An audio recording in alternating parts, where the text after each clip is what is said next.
ये आकाशवाणी गोरखपुर है। अब आप सुकीर्ति अस्थाना से क्षेत्रीय समाचार सुनिए। रामलला की प्राण प्रतिष्ठा के बाद विभिन्न राज्यों के मुख्यमंत्री और उनके कैबिनेट मंत्रियों के अयोध्या आने का सिलसिला शुरू हो गया है। इसी क्रम में आज अरुणाचल प्रदेश के मुख्यमंत्री पेमा खांडू के नेतृत्व में 70 कैबिनेट और राज्य मंत्रियों के साथ ही कई उच्च अधिकारी अयोध्या पहुंचे। महर्षि वाल्मीकि एयरपोर्ट पर प्रदेश के कैबिनेट मंत्री सूर्य प्रताप शाही के नेतृत्व में भाजपा नेताओं ने अरुणाचल प्रदेश की कैबिनेट का जोरदार स्वागत किया। इस दौरान सांस्कृतिक मंच के कलाकारों ने अवध के पारंपरिक नृत्य फरुआही को पेश करके मेहमानों को यहां की लोक कला से परिचित कराया। मुख्यमंत्री सहित कैबिनेट के सभी सदस्यों और अधिकारियों ने रामलला का दर्शन और पूजन कर भव्य राम मंदिर को देखा और इसकी सराहना की। मुख्यमंत्री पेमा खांडू ने कहा कि अयोध्या में अरुणाचल प्रदेश का प्रतीक चिन्ह और भवन बनवाएंगे। इसके लिए मुख्यमंत्री योगी आदित्यनाथ को पत्र लिखा गया है। उन्होंने कहा कि 500 साल बाद भगवान रामलला अपने मंदिर में विराजमान हुए हैं। देश में राम राज्य आ गया है। प्रदेश के मुख्यमंत्री योगी आदित्यनाथ की अध्यक्षता में कल संपन्न हुई मंत्रिपरिषद की बैठक में पर्यटन को बढ़ावा देने के लिए उत्तर प्रदेश पर्यटन की भूमि लीज नीति को मंजूरी प्रदान की गई। पर्यटन विभाग ने निवेशकों की सुगमता के लिए ये नीति तैयार की है।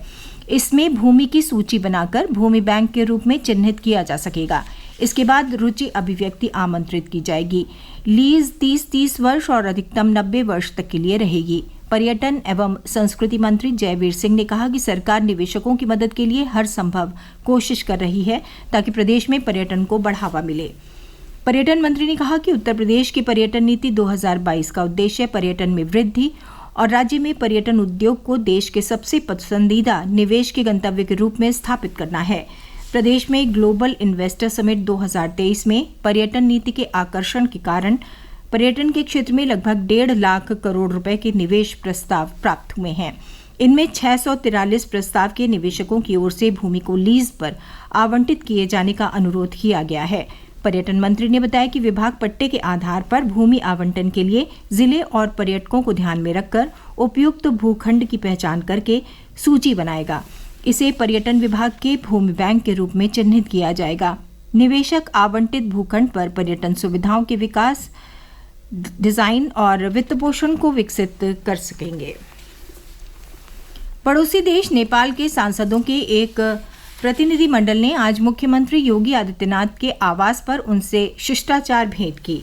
इस दौरान प्रतिनिधिमंडल और मुख्यमंत्री के बीच दोनों देशों के राजनीतिक, सांस्कृतिक, धार्मिक और पर्यटन सहित विभिन्न बिंदुओं पर विस्तार से चर्चा हुई। मुख्यमंत्री योगी आदित्यनाथ ने सभी का स्वागत और अभिनंदन किया। प्रदेश के गन्ना विकास और चीनी उद्योग राज्य मंत्री संजय सिंह गंगवार ने कहा कि उत्तर प्रदेश सरकार किसानों के लिए कई कल्याणकारी योजनाएं चला रही है। बजट में भी किसानों के लिए लाभकारी योजनाओं की घोषणा की गई है। सोशल मीडिया के जरिए श्री गंगवार ने कहा कि प्रदेश सरकार की ओर से वर्ष 2017 से 29 जनवरी 2023 तक 46 लाख गन्ना किसानों को 2,33,000 करोड़ रुपयों से अधिक का गन्ना मूल्य का भुगतान किया गया है, जो अपने आप में एक रिकॉर्ड है। उन्होंने कहा कि भाजपा सरकार में गन्ने की खेती किसानों की किस्मत बदल रही है। वाराणसी के ज्ञानवापी परिसर में बंद तहखाने के एएसआई सर्वे को लेकर वादी राखी सिंह की ओर से किए गए आवेदन को लेकर आज जिला जज की अदालत में सुनवाई हुई। इस दौरान दोनों पक्षों को कोर्ट ने सुना और मामले की सुनवाई के लिए अगली तारीख 15 फरवरी तय की है। जिला जज की अदालत में सुनवाई के दौरान मुस्लिम पक्ष की ओर से मामले में आपत्ति जताई गई। आपत्ति में कहा गया कि तहखाने में सर्वे कराने से मस्जिद को क्षति पहुंचेगी। मामले में कोर्ट ने दोनों पक्षों को सुना। इसके बाद हाईकोर्ट में मामले की चल रही सुनवाई के कारण सभी पक्षों की सहमति से 15 फरवरी को अगली तारीख तय की गई। भारतीय वायुसेना ने अग्निवीर वायु भर्ती के लिए आवेदन की आखिरी तारीख बढ़ाकर अब 11 फरवरी 2024 कर दी है। अभ्यर्थी इस तारीख तक वायुसेना की ऑफिशियल वेबसाइट पर आवेदन कर सकते हैं। इसके पहले आवेदन की आखिरी तारीख 6 फरवरी निर्धारित की गई थी, लेकिन बड़ी संख्या में अभ्यर्थी आवेदन नहीं कर पाए थे, जिसके चलते समय सीमा बढ़ाई गई। मौसम का मिजाज लगातार तीसरे दिन भी बिगड़ा रहा। सुबह कोहरे से शुरुआत हुई तो दिन भर चली पछुआ हवा से लोग ठिठुरते रहे।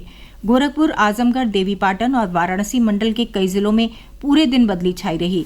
मौसम विभाग के हिसाब से कल भी धूप निकलने की संभावना कम ही है। क्षेत्रीय समाचारों का ये बुलेटिन समाप्त हुआ। नमस्कार।